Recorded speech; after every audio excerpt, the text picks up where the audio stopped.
This is Sunil Jangra your physics educator. Welcome to the channel. तो कैसे आप सब, आई होप सभी अच्छे होंगे, अच्छे से पढ़ रहे होंगे। तो आज एक इंपॉर्टेंट वीडियो क्लास 11th वाले बच्चों के लिए। जी हाँ, जो भी बच्चे ऐसे हैं जिन्होंने अभी तक क्लास 11th फिजिक्स को हाथ नहीं लगाया या सोच रहे हैं कि उनकी क्लास 11th फिजिक्स बर्बाद हो गई है, तो उन सबके लिए वीडियो रहने वाली है। क्योंकि इस वीडियो में मैं आप लोगों को बताऊंगा कि अगले 45 दिन के अंदर आप किस तरीके से अपनी फिजिक्स को फोड़ सकते हैं।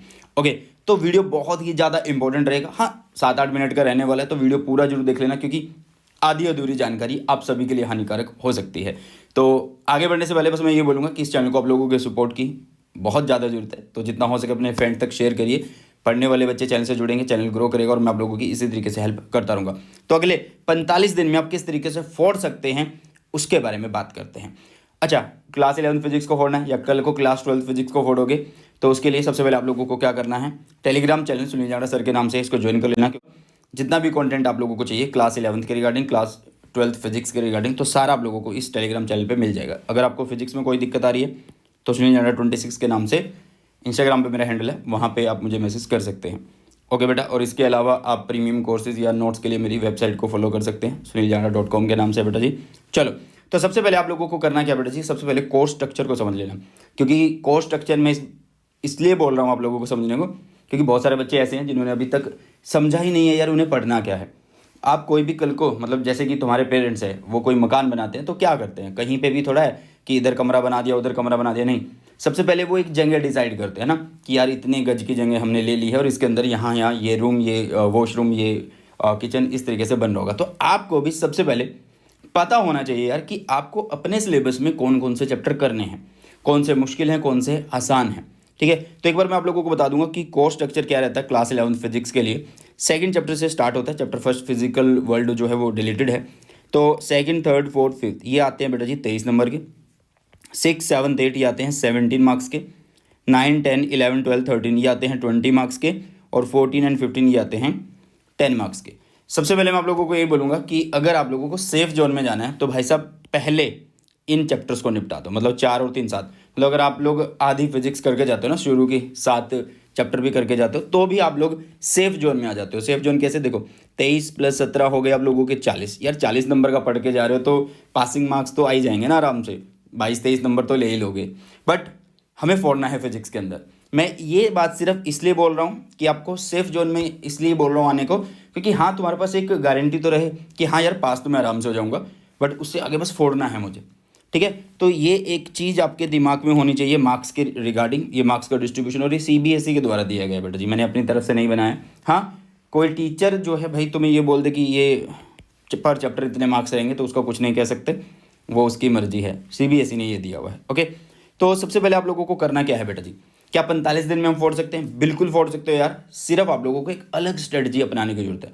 तुमने कभी सोचा है कि सिर्फ टॉप पर यार कुछ ही बच्चे बन पाते हैं, बाकी क्या करते हैं, ठीक ठाक नंबर आ जाते हैं, एवरेज स्टूडेंट होते हैं ना। यार ऐसा क्या है, मतलब टॉपर के पास कुछ दिन में 24 घंटे से ज़्यादा टाइम होता है क्या? नहीं, बराबर होता है सबके पास। जो टॉपर है उनके पास भी, और जो एवरेज आते हैं उनके पास भी, और जिनके 0 नंबर आते हैं उनके पास भी, है ना।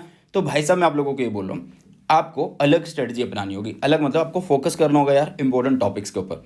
मैं क्लाइंट बोलता हूँ कि study less score more. Sir ये क्या बोल दिया? हाँ, कम पढ़ने पे भी ज़्यादा नंबर आ सकते हैं। वो कैसे आते हैं? वो आते हैं 80-20 रूल से बेटा। कुछ टॉपिक ऐसे हैं आप लोगों की क्लास 11 फिजिक्स के, जिनमें से हर बार टीचर पेपर बना के देता है यार। मतलब वो फिक्स हैं कि हाँ यार इनमें से होगा। और मोस्टली ये रहता है कि डेरिवेशन के ऊपर सबसे ज़्यादा फोकस किया जाता है। तो 80-20 रूल में most important topics, most important question सब कुछ बताया हुआ है। चैनल के ऊपर वीडियो आप लोगों को मिल जाएगी बेटा। ये आपको थंबनेल दिख रहा है, इस वीडियो को देख लेना, नहीं तो आप लिखना class 11 physics important topics by Sunil Jangra sir, मिल जाएंगे। इन टॉपिक्स को करने से ही आप लोग बहुत अच्छे नंबर ला सकते हो। ठीक है बेटा, तो आपको फोकस करना है इंपॉर्टेंट टॉपिक्स के ऊपर। मैं इसलिए बता रहा हूँ क्योंकि यार जो चीज़ टीचर जिसमें से पेपर बनाता है वो तो आपको आनी चाहिए। अगर आप उनमें से भी टॉपिक छोड़ के जाओगे फिर फ़ायदा क्या होगा, है ना। तो इनके ऊपर ही सबसे ज़्यादा फोकस करना है, इनके ऊपर ही सबसे ज़्यादा न्यूमेरिकल लगाने हैं, इनके ऊपर की ही जो डेरिवेशंस होती है सबसे ज़्यादा वही करनी है। ठीक है बेटा। नेक्स्ट है कि आपको बुक्स कौन सी पढ़नी चाहिए। तो यार बुक जो है बेस्ट बुक रहती है NCERT, बट इस टाइम पे NCERT पढ़ना, मतलब लास्ट के दिनों में ये आपको लोगों के पास 45, 50, 60 दिन बचे हुए हैं। अब इनमें प्री बोर्ड्स भी होंगे, आपके प्रैक्टिकल स्कूल में ही होंगे जो है ना। तो भाई साहब NCERT जो है ना मुश्किल है। तो इस टाइम पे मैं तुम्हें साफ साफ शब्दों में यही बोलूँगा कि टाइम को देखते हुए कि NCERT अभी मत पढ़ना। आपके पास होनी चाहिए हैंड रिटन नोट्स। ठीक है, नहीं तो टेलीग्राम चैनल पे मिल जाएंगे सुनील जांगड़ा सर के नाम से जो है वहाँ पे, नहीं तो हमारी वेबसाइट पे मिल जाएंगे। ठीक है बेटा, तो हैंड रिटन नोट्स से आप लोगों को सारी चीज़ें पढ़ लेनी है, क्योंकि हैंड रिटन नोट्स क्या होता है ना, या तो तुम्हारे पास यार खुद के हो या टीचर के हो, है ना। बेस्ट नोट्स होने चाहिए जिसमें एनसीईआरटी भी कवर हो और एक आसान वे में लिखा हुआ हो। तो हैंड रिटन नोट्स या नोट्स से आप काम चला सकते हैं बहुत बढ़िया तरीके से। ठीक है, साथ में बेटा जी आपको करने हैं क्वेश्चन प्रैक्टिस। अब क्वेश्चन कहाँ से करें, यूट्यूब पे तो बहुत कम क्वेश्चन मिलते हैं, मतलब मोस्टली आप लोगों को फोकस करना चाहिए एनसीईआरटी क्वेश्चन के ऊपर। बट फिर से वही बात है कि यार एनसीईआरटी क्वेश्चन इस टाइम पे सारे निपटाना मुश्किल हो जाता है। तो एक बेस्ट बुक मैं आप लोगों को बताता हूँ यार, शिवदास की तरफ से ये बुक आती है, क्लास 11th के लिए क्वेश्चन बैंक है, बहुत बढ़िया है। सारे क्वेश्चन इसमें दे रखे हैं, 1 मार्क के, 2 मार्क के, 3 मार्क्स के, 4 मार्क्स के, 5 मार्क्स के, एक बार दोबारा से देख लो। ठीक है, तो ये जो है आप लोगों को मिल जाएगा यार अमेजोन पे, और लिंक डिस्क्रिप्शन बॉक्स में। अगर आपने बुक नहीं खरीदी है तो जरूर से खरीद लेना, अगर आप क्वेश्चन प्रैक्टिस करना चाहते हैं एक बेस्ट वे में। एक बेस्ट बुक है आप लोगों के लिए। ठीक है, तो बेस्ट बुक की बात होगी कि क्या क्या चीज़ें आप पढ़ सकते हो। इस टाइम पे एनसीईआरटी मत पढ़ना, आपको हैंड रिटन नोट्स के ऊपर सबसे ज़्यादा फोकस करना चाहिए, और अगर खुद के बनाए हुए तो बहुत अच्छी बात है। ठीक है, अब आते हैं कि हम 45 दिन को ऐसे पढ़ेंगे कैसे, क्या एक एक दिन छोड़ के पढ़े, नहीं, आपके पास 45 दिन है। इन 45 डेज में आप लोगों को करना क्या है यार, क्या करना है, सिर्फ आप लोगों को 3 घंटे फिजिक्स को देने हैं। सर 3 घंटे, हाँ भाई देने पड़ेंगे। अगर तुमने पहले कभी भी कोई चीज़ नहीं पढ़ी है तो अभी तो आपके लगाना पड़ेगा, बहुत अपना जोर लगाना पड़ेगा, तो 3 घंटे आप लोगों को देने पड़ेंगे। ठीक है, अगर हम देखें तो 3 घंटे में आप लोग क्या कर रहे हो, ठीक है, 135 घंटे आप लोगों के पास। कितने घंटे बेटा जी, 135 घंटे हैं आप लोगों के पास। क्लियर है, अब ध्यान से देखो, देखने में लग रहा है कि 135 घंटे हैं। आपको करना क्या है, मैं एक बात आप लोगों को बताता हूँ। आप करो भाई, आपके पास है 14 चैप्टर।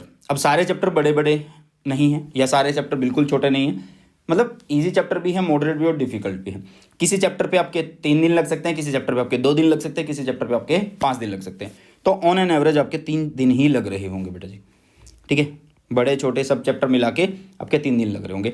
तो 42 दिन में आप अपना पूरा सिलेबस कर सकते हो। 3 दिन फिर भी आप लोगों के पास स्पेयर में है, मतलब आप रिवीजन पर्पज़ के हिसाब से उसको यूज़ कर सकते हो।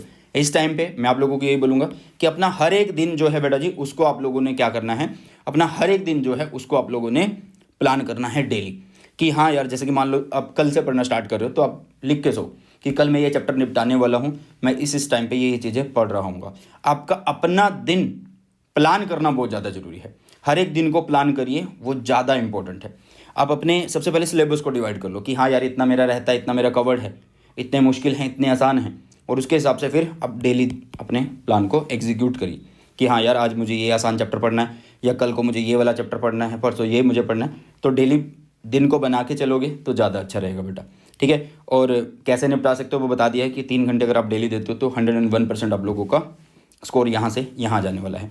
साथ में आप लोगों को बेटा जी रिवीजन करनी है, और वो भी एफिशिएंटली, मतलब फोकस करना है रिवीजन के ऊपर सबसे ज़्यादा। रिवीजन जब आप कर रहे हो तो आपको की कॉन्सेप्ट्स जो हैं उनके ऊपर फोकस करना है, फॉर्मूलाज के ऊपर सबसे ज़्यादा फोकस करना है, डेरिवेशंस को लिख लिख के देखना है अगर आप लोगों को नहीं आती है। अगर आप लोगों के पास फॉर्मूला शीट है तो बहुत अच्छी बात है, नहीं तो मैं यही बोलूँगा कि भाई 2-3 दिन लगेंगे बट बना लो। हाँ, अगर आप चाहते हो कि मैं बना के दूँ तो वो आप लोग बोल सकते हो कि हाँ सर बना के देना, तो वो ज़्यादा अच्छा रहेगा, वो भी मैं बना के दे दूँगा। ठीक है, चल अब इसके बाद आगे बढ़ते हैं। ओके बेटा, हाँ, फॉर्मूला शीट से आपको क्या मिल जाएगा, क्विक रिवीजन जो है वो हो जाएगी। इसके अलावा 45 के 45 दिन आप लोगों को कंसिस्टेंट रहने की ज़रूरत है, क्योंकि पहले आप लोगों के पास टाइम कम है, और उसमें से भी अगर आप टाइम ख़त्म कर दोगे, मतलब स्टार्टिंग में तुमने इतना टाइम वेस्ट कर दिया है, और ये भी टाइम अगर आपने भगा दिया तो आपको पता भी नहीं लगेगा कि कब आप लोगों के हाथ में मार्कशीट आएगी 11th की और उसमें लिखा होगा फेल। तो भाई साहब ऐसा नहीं होना चाहिए, आपको हर एक दिन को इम्पोर्टेंस देनी है। ये नहीं कि चलो आज संडे है, या आज भाई इस दिन ये फेस्टिवल है, या आज शादी है उसकी, फलाने की, इसकी, छोड़ दूँ पढ़ना। नहीं, पढ़ना डेली है भाई, सुबह पढ़ो, रात को पढ़ो, दोपहर में पढ़ो, बट पढ़ो जरूर। ठीक है, तो कंसिस्टेंट रहना चाहिए आप लोगों को। ओके बेटा, साथ में वही बात है कि अब 45 दिन है तो दिन रात आपको मेहनत भी करनी पड़ेगी, बट इसी बीच आपको अपनी स्वास्थ्य का ध्यान रखना होगा, साथ में आपको रेस्ट भी मिलता रहे। मैं इसलिए बोल रहा हूँ कि हेल्थ पे इसलिए फोकस होना चाहिए कि अब ये ना हो ना कि पढ़ते पढ़ते आप बीमार हो जाओ और पेपर के टाइम पे फिर तुम्हें यही रहे, वीकनेस रहे, या तुम हॉस्पिटल में हो, फिर फ़ायदा नहीं होगा ना। तो इसलिए अपनी सेहत का ध्यान सबसे पहले आप लोगों को रखना है। ठीक है, चलिए इसी के साथ इस सेशन को करते हैं समाप्त, और मिलते हैं जल्दी से नए सेशन में। सो बॉय, टेक केयर, जय हिंद, वंदे मातरम।